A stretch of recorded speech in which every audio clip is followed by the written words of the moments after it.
企都有好多小動物要照顧㗎，咁我翻去先啦，拜拜。我真係翻去咁遠啦，拜拜。拜拜。唉，我都想養一隻寵物啊！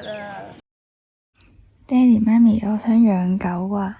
咁即係其實貓貓狗狗都有生命噶嘛，佢哋係我哋嘅朋友，所以如果你真係要養嘅話，咁就要負責噶咯喎。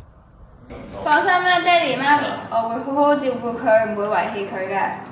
養狗仔一定要帶佢出去散步噶喎，但係你有冇咁多時間同埋地方可以帶佢去啊？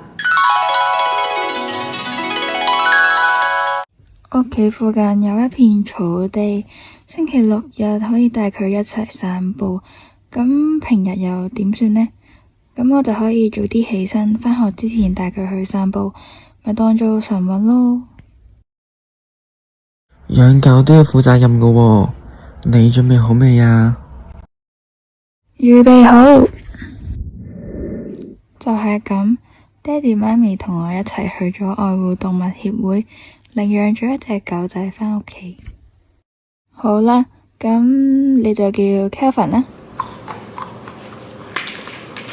每一個動物都係獨立嘅生命，而每一個生命都係獨一無二嘅存在。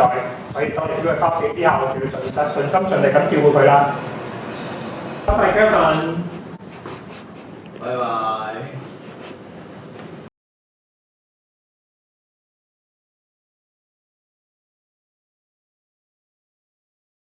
HSBC 乘機 A 青年創業體驗計劃創意市集，依家創夢闖未來，3月7號至到8號，約埋朋友仔一齊嚟啟德零售館1號同埋2號，支持我哋嘅自家設計啦，到時見。